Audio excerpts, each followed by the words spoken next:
بسم اللہ الرحمن الرحیم۔ السلام علیکم ورحمۃ اللہ وبرکاتہ۔ ناظرین گرامی قدر، آج ایک مزید نئے نسخے کے ساتھ آپ کی خدمت میں حاضر ہوں۔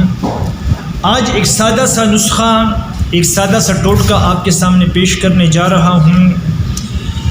تمام ان دوستوں کے لیے، ان نوجوانوں کے لیے جو کہ مشت زنی کر کے تباہ ہو چکے ہیں، برباد ہو چکے ہیں، اور مشت زنی کے حوالے سے ان کی طاقت بالکل ڈم ہو چکی ہے، ختم ہو چکی ہے۔ مشت زنی والے جتنے دوست ہیں وہ سب آ جائیں، اللہ کے فضل و کرم سے اس نسخے کو آزمائیں، استعمال کریں، گھر بیٹھیں۔ انشاءاللہ 15 دن اس نسخے کا ٹائم ہے، آپ 15 دن اس کو استعمال کریں۔ آپ اس نسخے کی پاور اور طاقت کو دیکھیں گے کہ آپ کے اندر کیا طوفان پیدا کرتا ہے۔ نسخہ نوٹ کیجیے، نسخہ بالکل سادہ ہے، گھر میں بنا سکتے ہیں، باہر آپ کو جانے کی کوئی ضرورت نہیں ہے۔ نسخہ کیا ہے؟ آپ نے دیسی انڈا لینا ہے، مصری نہیں بلکہ دیسی گھر کی مرغی کا آپ نے انڈا لینا ہے، 1 عدد، ٹھیک ہے۔ آپ نے اصلی گھی لینا ہے 1 انڈا، شہد لینا ہے 1 انڈا۔ یہ کیا ہوتا ہے یہ آپ کو میں سمجھاتا ہوں۔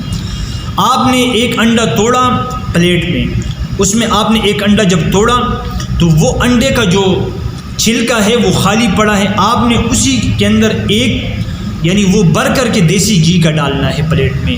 پھر آپ نے اسی کو بھر کر کے ایک انڈے کی مقدار میں وہ آپ نے پلیٹ میں ڈالنا ہے، یعنی 1 انڈا آپ نے ڈالنا ہے، اسی کے اندر آپ نے 1 انڈا گھی بھر کر کے ڈالنا ہے، اور 1 انڈا آپ نے شہد اس میں ڈالنا ہے۔ ان تینوں کو آپ نے مکس کرنا ہے۔ مکس کرنے کے بعد آپ اس کو ہلکی سی آگ پر رکھیں، اس کو فرائی کریں۔ اس کو فرائی کر کے صبح آپ نے سادہ روٹی پکانی ہے، کوشش کریں، یا پراٹھا ہو جیسے آپ کی مزاج پر فٹ ہے، آپ اس کا ناشتہ کریں۔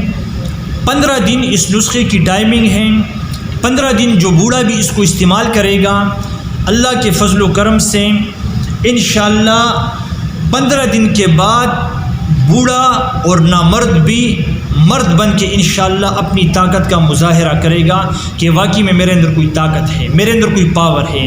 لیکن نسخے کی قدر و قیمت اس وقت معلوم ہوگی جب آپ اس نسخے کو بنائیں گے، استعمال کریں گے، اور آپ کو اس سے فائدہ ہو تو اس وقت مجھے اپنی دعاؤں میں یاد کیجیے۔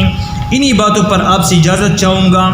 جسمانی کمزوری، مردانہ کمزوری، مشت زنی سے ہونے والی کمزوری، تمام کا اینٹی بائیوٹک علاج ہیں، آپ بنائیں، استعمال کریں، انشاءاللہ آپ کو فائدہ ہوگا۔ مجھے اپنی دعاؤں میں ضرور یاد کیجیے۔ السلام علیکم ورحمۃ اللہ وبرکاتہ۔